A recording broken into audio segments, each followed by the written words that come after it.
I'm Evelyn Monroe, 70 years old, and I've stopped waiting for my son to ask how I slept last night. The house creaked when I walked across the kitchen floor. But it wasn't from age. It was from the quiet. I had just finished steeping my morning tea when I looked over at the gift sitting on the edge of the counter, a small leather book wrapped in silver paper, tied with navy ribbon. Inside, it was a check made out to Dean for $13 million. That was everything. And still, I wasn't sure if he deserved it. I'd find out soon enough at the party before I go any further. Let me know where you're listening from in the comments and hit that like and subscribe button. If you've ever poured everything into someone who gave you nothing back, I've lived in Ashcroft my whole life. It's the kind of town where people say hello but don't ask how you're really doing. The roses in my front yard bloom without needing permission, and some days I think they're the only thing that still greet me. I grew up in a modest house not far from here, raised on values that taught me to save what I earned and to share when I could. After Alan died, suddenly Dean was just 10. I didn't have the luxury of grief. There were bills unpaid and a mortgage barely touched. I worked days at the office and nights wherever someone would pay me for a few hours typing invoices, watching neighbors' kids checking numbers for the hardware store for 35 years. I kept the books for Monroe Steel, never missed a decimal. I wore shoes until the soles thinned out, and I patched my work skirts with needle and thread. Every spare dollar went to Dean, his school fees, his summer camps, the name-brand shoes other boys had. I thought if he never felt the absence of his father, maybe he wouldn't grow up with a hole in him.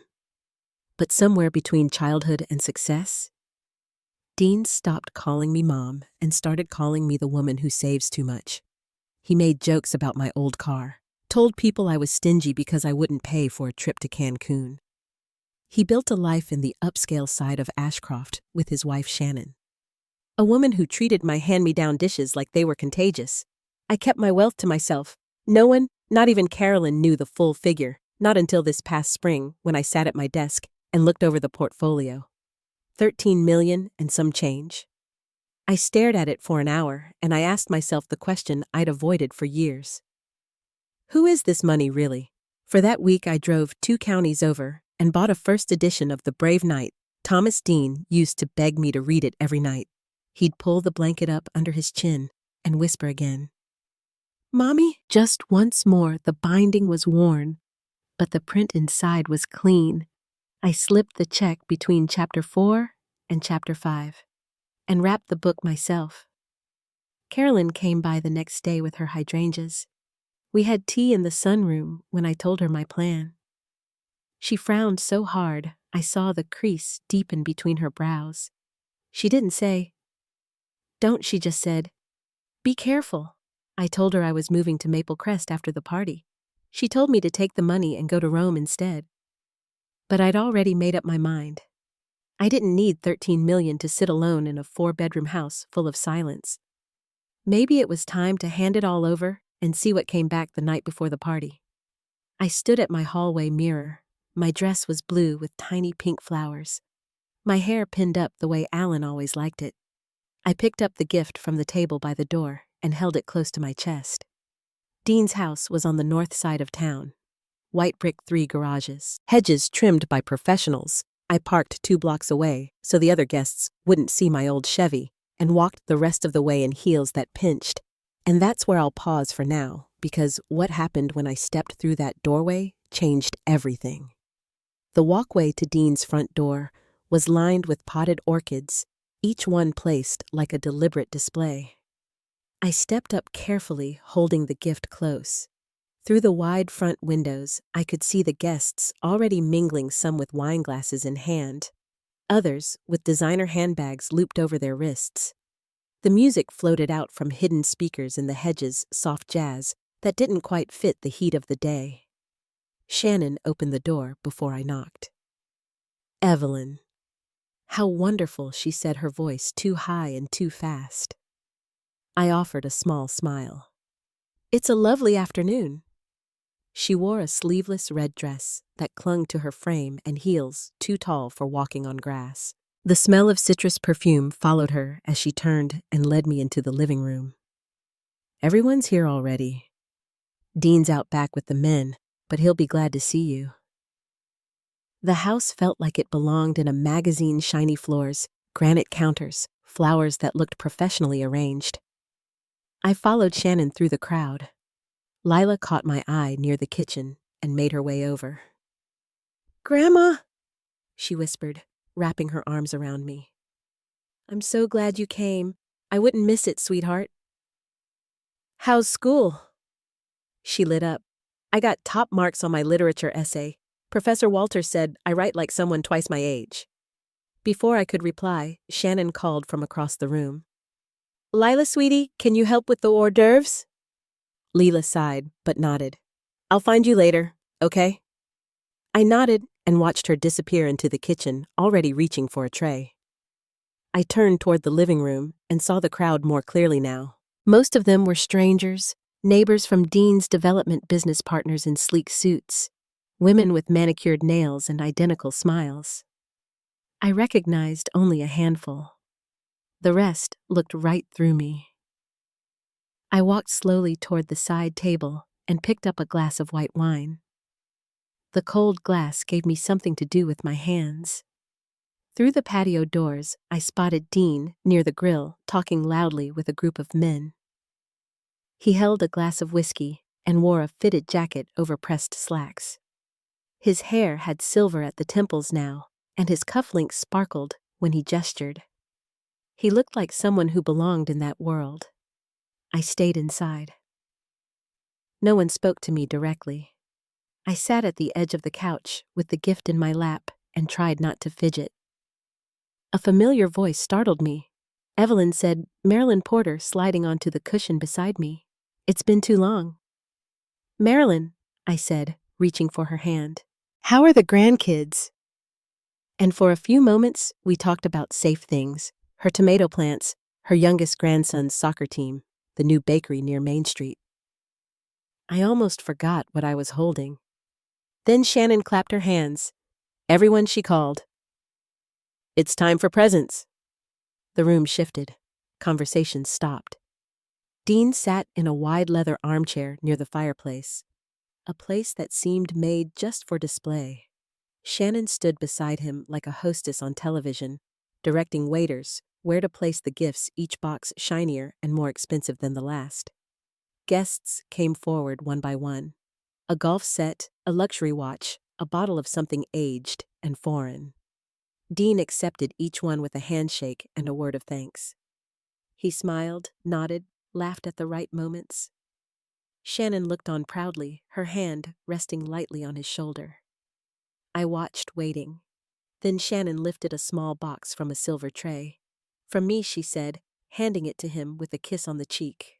Dean opened it and held up a gold wristwatch, the kind you'd see in a glass case behind a lock. "Perfect," he said, turning his wrist so the light caught the diamonds. "Just what I wanted." The guests murmured their approval. And then Shannon looked at me. "Evelyn, you brought something too, didn't you?" I stood the book still wrapped and tied. The room was quiet. I walked slowly toward my son, each step feeling longer than the last. When I reached him, Dean looked up at me and blinked. "You brought a gift?" he asked. I nodded and held it out. He took it, frowning slightly at the weight. "What is this?" "Something meaningful," I said softly. "I hope you'll like it." He unwrapped it quickly, the silver paper crumpling in his lap. When the leather book emerged, he stared at it for a moment, then flipped it over. "A book?" he said flatly. "It's The Brave Knight Thomas," I said. "First edition. You used to love a children's book." His voice was louder now. "You gave me a children's book." The silence spread fast. Every eye in the room turned to us. I felt my hands tremble. "You're serious," he said, standing. "All these people bring real gifts, and you hand me a dusty old book."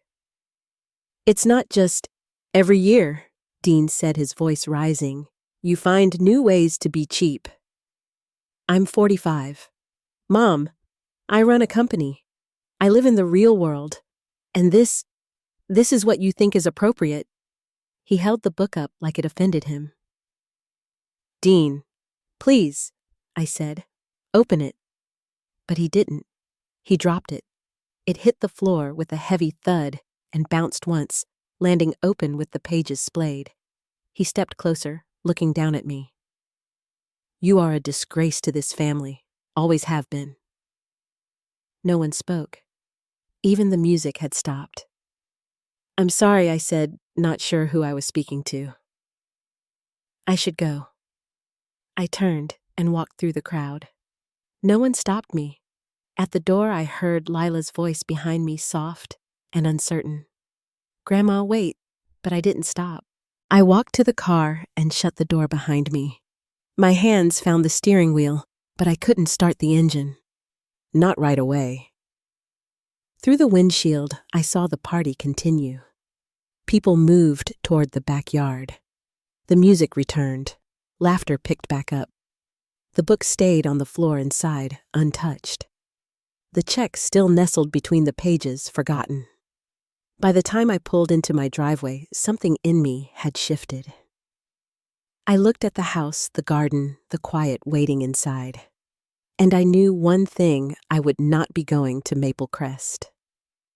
The house was quiet when I got back. I left my shoes by the door and walked straight to the kitchen. The gift had been gone from my hands for less than an hour, but it already felt like something from another life. I poured a glass of water and sat at the table without turning on the lights. The sun was still out. It poured through the back window and lit up the sink and countertop in a soft golden haze. I watched the dust in the air and didn't move. My hands rested on the table palms down, fingers stiff. I could still feel the weight of the book in them. That night, I didn't sleep. I lay in bed with the ceiling fan humming above me and Dean's words echoing louder than the blades. You are a disgrace to this family. The ceiling seemed too close, the room too small. At dawn, I got up. My knees ached as I swung them over the side of the bed. I went to the window, pulled the curtain back, and stood there watching the neighborhood wake up. A jogger passed with a dog on a leash. A pickup rumbled past, the usual sounds of morning in Ashcroft. I made tea and sat in the living room. I didn't bother turning on the television. Instead, I reached for my notepad, the one I kept tucked in the drawer next to the armchair. I wrote down a single name, Mark Rutledge. At 8 o'clock, I called. Mrs. Monroe, Mark said, picking up on the second ring. What can I do for you? I need to change my will, I said, and I need to cancel something. There was a pause. Come in at 10:30. I'll clear my calendar. I thanked him and hung up. Upstairs, I took my time getting ready. I chose the gray suit with the lavender pinstripes. Alan used to call it my no-nonsense armor. I pressed my collar button to each sleeve and checked my reflection in the hall mirror. The woman looking back at me had silver in her hair and new lines around her mouth, but her eyes were clear. Mark's office was in a glass building at the edge of downtown, a modern block that felt out of place among the old brick storefronts and church spires. The receptionist waved me in without asking. Evelyn, Mark said, standing as I entered. Have a seat. I did. He waited as I unpacked my folder bank statements, account summaries, copies of deeds and insurance policies. I laid everything out across his desk and sat back. I need to revoke the check I placed in that book, I said. And I want to revise my will. He didn't ask why. He just opened his notepad and nodded. I'd like to establish a foundation, I said, named after Alan. Something that supports single parents. Education, legal help, maybe financial literacy. Mark made a note. Do you want the full estate to go there? No, I said. Set aside $500,000 in a trust for Lila. She'll get it when she turns 25. The rest goes to the foundation. And for you, I'll need enough to live. Comfortably. He smiled at that and jotted a figure. We worked in silence for nearly an hour. At the end, he leaned back and said, "The check will take a few days to officially cancel. The new documents should be ready within 2 weeks." "Is there any urgency?" I shook my head. "Just peace of mind." He walked me to the lobby. "I've known you a long time, Evelyn," he said. "I've never seen you this clear." "Maybe I needed to be broken a little," I said, "to stop waiting for something that was never coming." When I got home, Lila was sitting on my front steps. She looked up quickly, her face pale. "Grandma, I've been trying to call." "I left my phone inside," I said, unlocking the door. "Come in. I'll put the kettle on." We moved into the kitchen.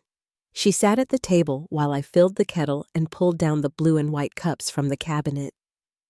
They'd been a wedding gift, one of the few pieces I'd kept. "I wanted to say, I'm sorry," Lila said. "For yesterday. I should have said something sooner. I didn't know he'd react like that." "It's not your fault," I said, "but I saw the way people looked at you." And then he threw the book. She stopped. "I picked it up after you left." I turned from the counter. "Where is it now? In the garage, with the other presents? Will he even open them?" She shook her head. "Usually not. Mom goes through them, sells most of them or donates them." I nodded slowly. "You know," she said, "sometimes I wonder how I ended up in that house. All they care about is money and what people think. And I just want to read and write and not feel like I'm wrong all the time." I placed the cup in front of her. "You're not wrong, Lila. Not even close." We sat there for a while talking about school, her professors, a book she was reading about a woman who built her own life from nothing. She smiled when she talked about it. Not once did she bring up Dean or Shannon again. Neither did I.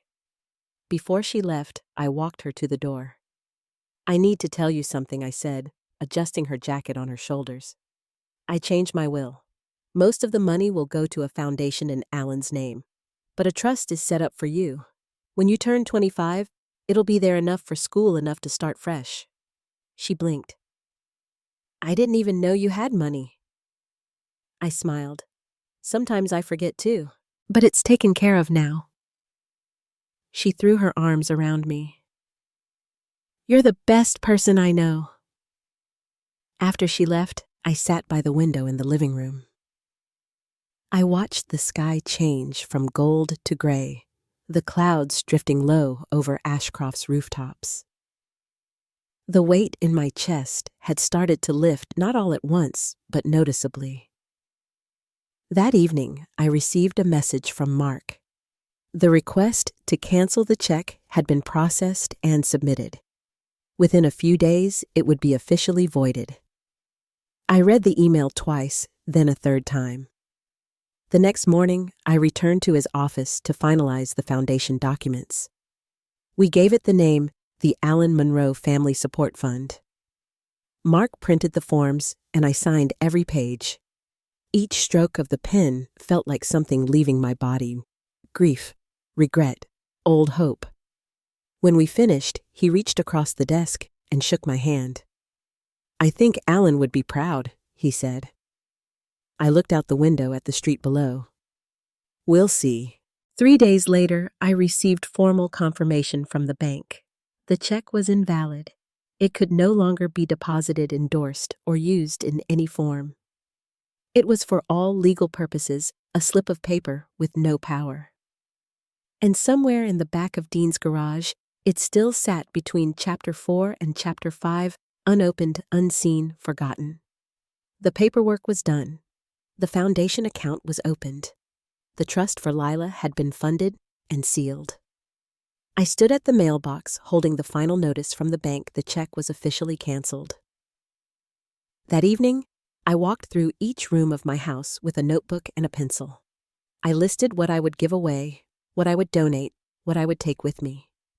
The old rocking chair in the corner of the living room went on the keep list. So did a box of letters from Alan and one heavy photo album that hadn't left the bottom shelf of my hutch in years. The next morning, I woke early and made tea. I sat by the window with my cup and stared out at the roses along the front walk. One was blooming out of season, just one red bloom on a bush of green. It felt like a sign, though I wasn't sure of what. The phone rang mid-morning. It was Mark. "Everything's ready," he said. "The foundation documents have been filed. The trust is in place. Your estate plan is fully updated." I thanked him. He paused. "Evelyn, you've done something meaningful here. I hope you feel that?" I nodded, even though he couldn't see me. "I do." Over the next few days, I let myself imagine what came next. I didn't need a mansion or an assistant. I wanted a little house on the coast. Something with a view of the water and a front porch where I could sit and read. I started looking at listings near the Oregon shoreline. There was one place in particular, a white cottage with blue shutters and an old cedar tree in the yard. I bookmarked it. Carolyn stopped by that afternoon with a pie wrapped in foil. "I heard you didn't move to Maple Crest," she said as I let her in. "I changed course," I told her. "I'm thinking west." She smiled. "That's more like it." We had pie in the sunroom and watched the squirrels run along the back fence. She didn't press for details. She never did. 3 weeks passed. Lila called almost every evening, sometimes from her dorm room, sometimes from the library. She sent photos of campus pictures of books she was reading, snapshots of her meals, mac and cheese black coffee, a slice of birthday cake from a friend's party. She always signed off the same way, "Love you, Grandma." Thank you for everything. On the 23rd morning after the party, the phone rang again. The number wasn't saved in my contacts. I let it ring twice before answering. "Mrs. Monroe," a male voice said. "This is Craig Delaney from the Ashcroft Tribune. I was hoping to speak with you about your son's car wash company." I straightened in my chair. "I'm sorry, but I don't know anything about my son's business." "I understand," he said quickly. "It's just, we've heard there may be some closures coming. The flagship location on Oak Street has already posted a notice." "I really can't help you," I said. "I understand," he repeated. "Thank you for your time." I hung up and sat very still. 15 minutes later, the phone rang again. This time, it was Carolyn. "I just drove by Oak Street," she said. "Closed. Sign on the window says renovations. But you and I both know what that means." I didn't answer right away. "I'm sure you've heard," she added. "I got a call," I said. "A reporter," she exhaled. "Are you okay?" "I don't know." We were quiet for a moment. "That boy's made his bed," Carolyn said finally. "He'll have to lie in it." That evening, Lila texted, "Can I come over for a few days? Things are tense at home." I told her yes, of course. Her room was always ready. She showed up with a backpack and her laptop and looked more tired than I'd ever seen her. She hugged me hard at the door. "What's going on?" I asked. She shook her head. "It's just bad." We made cocoa and sat in the living room with the lights off, just the glow from the lamp beside my chair. She didn't speak right away. "They're fighting all the time," she said finally. "Dad's company is in real trouble. He has loans he can't pay. The bank's threatening to take the house. Mom's furious." I nodded slowly. She said she didn't marry him to end up broke. Said she'd leave if he didn't fix it. I didn't say anything. I handed her a blanket and told her she could stay as long as she liked. The next morning, a text from Lila buzzed on my phone before I was out of bed. "He's on his way. Said he needs to talk to you." I tried to stop him. "I'm sorry." By the time I got dressed, I heard the sound of tires on gravel. Dean's car pulled up fast, and he slammed the door hard enough to rattle the porch windows. He was holding something in his hand. I recognized it immediately, the leather book. He didn't knock. He pounded on the door. I opened it before he broke the glass. "We need to talk," he said, stepping inside without waiting. He looked different, thinner, disheveled. His shirt was wrinkled. His eyes were wild. "You know what was in this," he said, shaking the book. "I do." "A check," he said, almost shouting, "for $13 million. "Yes," I said calmly. "That was your birthday gift. Why didn't you tell me I wrapped it in something meaningful?" I said. "You never opened it."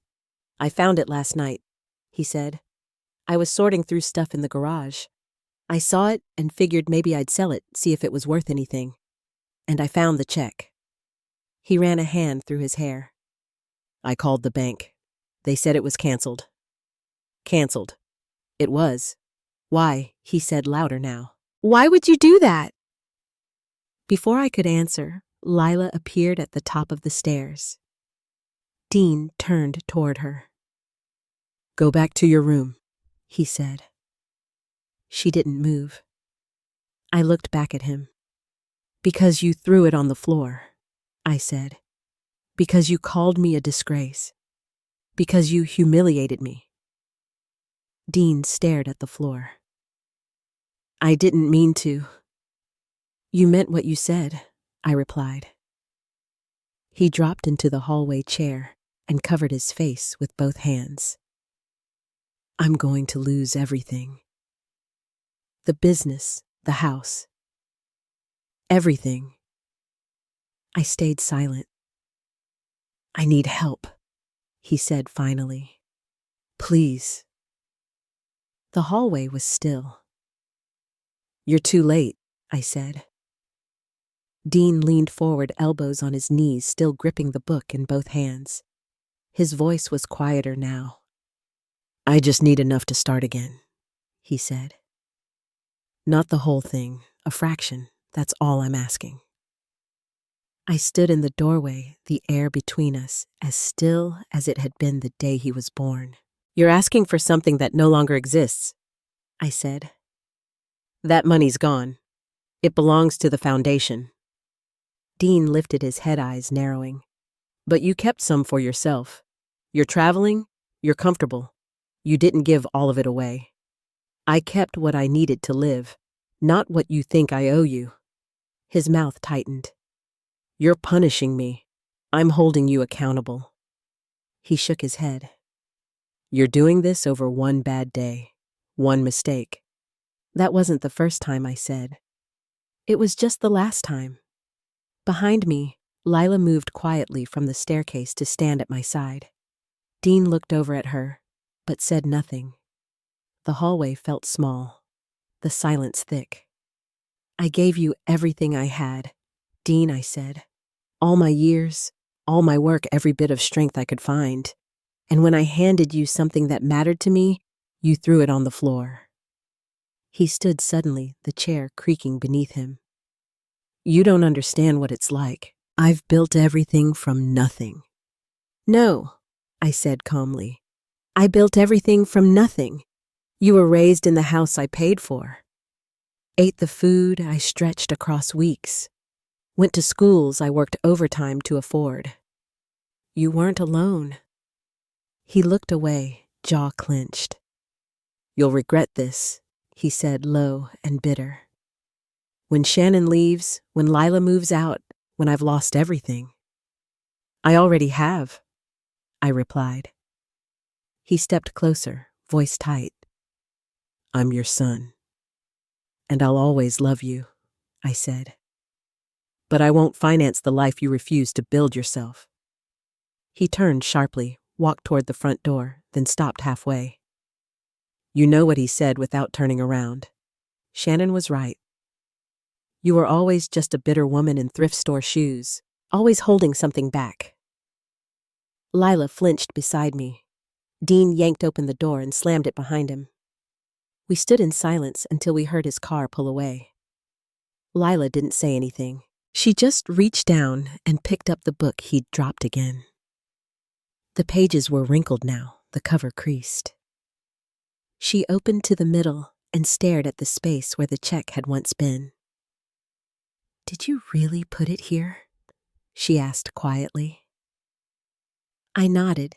She sat on the couch, still holding the book in her lap. I walked into the kitchen and started cracking eggs into a bowl. "What happens now?" she asked after a while. "With Dad? With their house? The business?" I poured milk into the batter and stirred. "He'll have to figure it out." Lila followed me into the kitchen and leaned against the counter. "Mom's not going to help," she said. "She's already talking about divorce. She told him if he didn't come up with something by the end of the month, she was done." I slid the pan onto the burner and turned on the flame. "I'm not surprised," I said. "She didn't even try to stop him from yelling at you," Lila added. "She just stood there at the party like it was all a show." I poured the batter into the pan and watched it spread.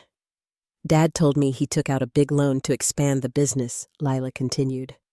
5 new locations all at once. He thought the money would roll in faster than the debt. It didn't. "No," she said. "He miscalculated. He's behind on payments. Creditors keep calling. He won't admit it, but I think he's scared." I turned the pancake carefully. "He should be." Lila sat down at the table, resting her chin on her hands. "It's strange," she said. "I remember him reading that book to me when I was little. Just once or twice. But I remember. You know which part he used to love?" She shook her head. "When the knight realizes the dragon isn't dangerous, just lonely. And instead of fighting, he puts down his sword." Lila looked down at the wrinkled cover in her lap. Too bad he forgot that part. I brought the plate to the table and sat across from her.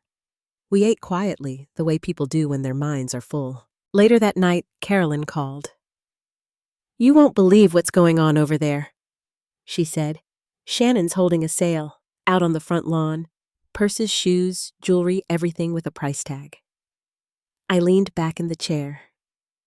"Dean was at the bank this morning yelling loud enough that they had to call security. Word is, he's trying to refinance the business, but no one's willing to touch it." I thanked her and hung up. I sat in the living room with the lights low, the curtains open. I thought of all the years I'd spent building something I hoped he would one day value. Not the money, but the effort, the intention, the belief that he could be something more. Outside the neighborhood was still. The only sound came from a sprinkler down the street, clicking in even rhythm. Lila had fallen asleep on the couch with the book resting on her chest. I walked over, pulled the blanket up over her shoulders, and turned off the lamp. The house settled into quiet. And in that quiet, I let go of one more piece of what used to be. The following morning, I poured my tea and sat by the front window with the newspaper folded across my lap. I didn't read much of it. My eyes kept drifting toward the driveway, waiting for nothing in particular. By the second cup, I made my decision. I went into the study, opened my laptop, and searched again for that little white cottage on the Oregon coast. It was still listed, price unchanged, the sea just behind the fence, the porch wide enough for 2 chairs and a table. I called the agent and scheduled a viewing for the following week. Later that afternoon, I met with Mark at his office downtown. The foundation had been formally registered. Abigail Thompson, the new executive director, was already preparing the first programs.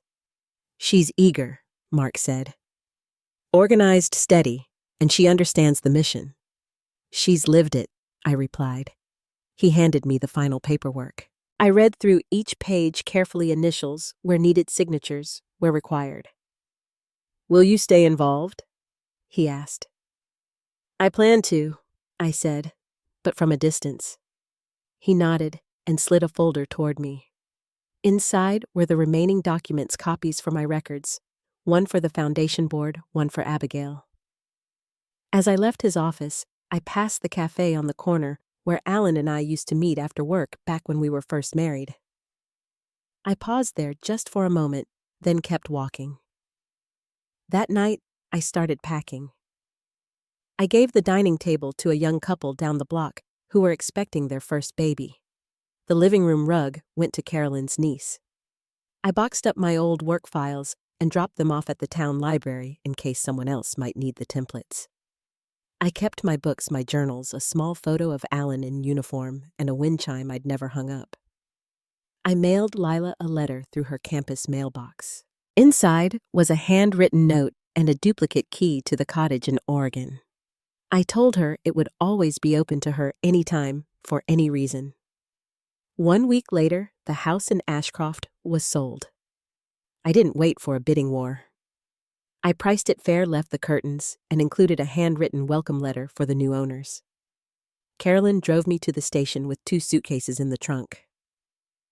"I can't believe you're actually doing it," she said, blinking quickly. "You'll visit. You know I will." We hugged at the platform.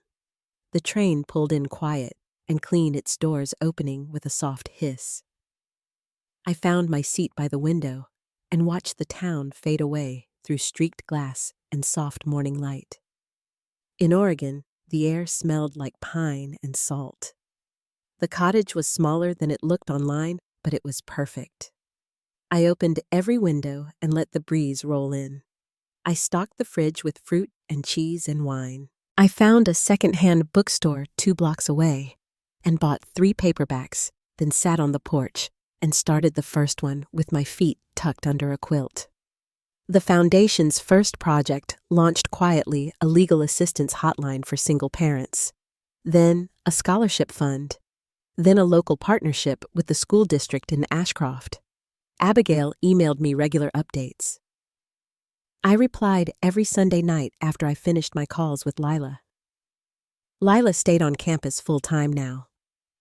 After the divorce, Shannon moved into a condo across town and stopped returning Dean's calls. Dean sold what was left of the business and picked up a job as a floor manager at a dealership off Route 6. I didn't hear from him directly, but word always found its way through. Then one Saturday, as I was rinsing blueberries in the sink, I got a message from Leela. "Grandma, he found out where you are. He says he's coming. I tried to talk him out of it. I'm sorry." I stood at the window, the faucet still running, watching the gulls circle the beach. That afternoon, I walked into town and bought fresh bred tomatoes and a jar of fig jam. I didn't know what I'd say, but I knew I wouldn't run from it. The next morning, I returned from the market and saw a black sedan parked in front of the cottage. Dean was standing by the gate, suitcase at his feet, wearing the same gray sport coat he used to brag about. He spotted me and walked up fast. "Mom," he said out of breath. "Please." I unlocked the door and stepped aside. We sat at the kitchen table. I poured coffee for both of us, neither of us speaking. Dean ran a hand over his face. His eyes were tired, voice low.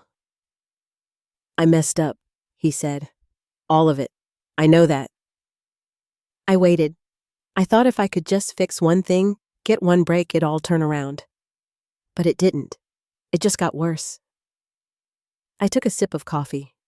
"I didn't come for money," he said. "Not this time." I looked at him carefully. "I came because I needed to say I'm sorry. For what I said at the party. For how I treated you. For not seeing what you were really trying to give me." We sat in the silence that followed. Then I nodded. "I believe you," I said. "But forgiveness isn't a shortcut. It's the road." Dean nodded slowly. He reached into his bag and pulled out the book. "I kept it," he said. I read it again. He ran a finger across the wrinkled cover. "Lila told me the part about the knight and the dragon," he added. I'd forgotten. We finished our coffee without another word. Then I stood up, cleared the mugs, and asked if he needed a ride to the bus station. He did. As we walked to the car, he paused at the gate. "I won't ask for anything else," he said. "Just Thank you. He got into the passenger seat, and I started the engine. And as the car turned toward town, I felt the first edge of something loosening. The bus station was quiet that morning. I parked under the canopy and turned off the engine. Dean stepped out slowly, his suitcase in one hand, the book tucked under his arm. He didn't look back as he walked toward the platform. I stayed in the car watching until he disappeared through the sliding glass doors. When the doors closed behind him, I exhaled for the first time in what felt like days. That afternoon, I called Lila. He came, I told her. I figured, she said. How did it go? We talked. I said. It was civil. Did he ask for anything? Just forgiveness. She paused. Did you give it? In part, I said. I gave what I could.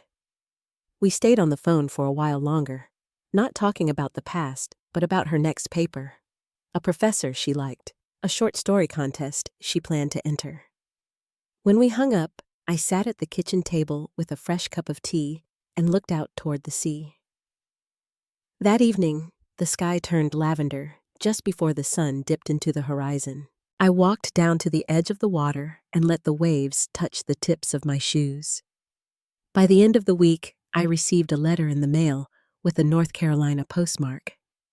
The envelope was thin, the handwriting careful. It was from Dean. He wrote that he'd arrived safely, that he was staying with a friend temporarily, and that he had applied for a management position at a used car lot outside Charlotte. He didn't ask for money. He didn't ask to come back. He just said thank you for the ride, for listening, and for not closing the door completely. I placed the letter in the drawer next to the stove, tucked between two recipe cards I hadn't touched in years. The next few days passed gently. The wind changed direction, bringing salt deeper into the air. I bought myself a heavier sweater at the general store and baked pumpkin bread to share with my neighbor, a quiet man named Glenn, who owned the blue house 3 doors down. Then one morning, just as I returned from the post office, I saw a white sedan parked near the end of my walkway. Lila stepped out, smiling as she shaded her eyes. I hope it's okay I came, she said, slinging her bag over one shoulder. It's always okay. She spent the weekend with me. We cooked together, walked the beach, watched a film from the 1970s on my old DVD player. She read me the opening page of her short story, then set the pages down and turned to me. I think he's really trying, she said. I nodded. I think so too. She looked out the window. I'm still not sure how to talk to him. I still feel angry sometimes. You don't have to have it all figured out, I said. Just stay honest. Keep your boundaries. She turned back and smiled faintly. I get that from you. Sunday evening, I walked her to her car.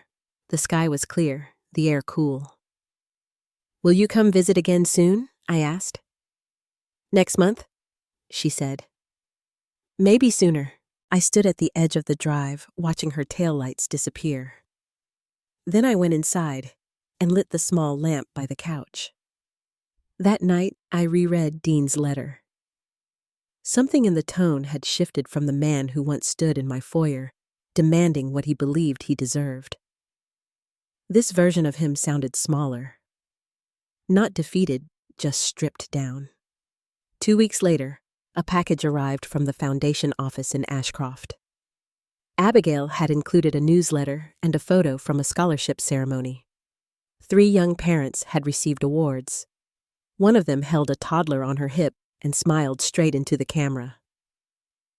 I kept that photo on my fridge. The same day, I got an email from Dean. It was short. He said he'd gotten the job, started training, and had moved into a small apartment. He attached a picture of a kitchen with a folding table and 2 chairs. I'm doing okay, the message read. I'm trying to keep it simple. I stared at the screen for a while, then replied, I'm glad to hear that. Keep going. Later that evening, I walked down to the beach just before dusk. I brought a blanket and the book, the same one that had once held the check. I sat with it in my lap, running my fingers along the cracked spine. Then I opened to the first page and started reading aloud. Not to anyone in particular, just to the sea, and to the wind, and to the silence that now felt like peace. The mornings along the coast have their own kind of hush, the kind that fills the little cottage with soft light and a sense of possibility. I woke before sunrise and sat on the porch, a mug of coffee warming my hands, listening to the sound of the tide slipping up the shore and retreating again. For the first time in many years, there was no sense of waiting, no anxious hope for a phone call, no ache of regret or unfinished business. Just a steady, quiet peace. A week after Lila's visit, she sent a postcard from her campus, a photograph of the autumn trees with a note in her looping script. "I'm doing better, Grandma. I'm writing more. Just like you said. Thank you for helping me find my way." I tucked it on the fridge next to the Foundation's latest newsletter, where those bright young faces, some so much like my own, so many years ago, reminded me that good things grow from honest soil. I heard from Dean only once more that season. He sent a simple message, no request, no hidden plea, just news that he was keeping steady work paying his own rent and had started volunteering at a local shelter. "It's not much, but it feels real," he wrote. There was a humility in his words that I hadn't heard before, a sense of someone learning how to stand on his own. Sometimes I still walk the beach in the evenings, letting the cold air tangle in my hair and thinking about the choices that shape a life. What we give, what we hold back, what we finally learn to let go. I have come to believe that true justice is quieter than most people think. It's not always found in grand gestures or public reckonings. Sometimes it's in the small decisions, a door left unlocked, a hand held out, a gentle boundary drawn for the sake of dignity. The cottage has become a haven for me, and I hope for Lila as well. She visits on holidays, bringing her stories and laughter, sometimes reading her newest pages aloud, while I knit beside the window. We don't talk much about the past anymore, but it sits between us softer now, with its edges worn smooth by forgiveness and time. I think often of Alan, of the long years of work and hope and heartbreak that led to this place. If he were here, I imagine he'd be proud, not because of the money given or withheld, but because our family, battered and imperfect, learned to survive in its own way. If you've stayed with me this far, thank you for listening to my story. I hope it reminds you that it's never too late to reclaim your peace, set your boundaries, and begin again. If this story touched you, I'd be honored if you'd share your own thoughts, or simply pass along a bit of kindness to someone who needs it. Here's to new chapters, quiet strength, and the small mercies that make a life well lived.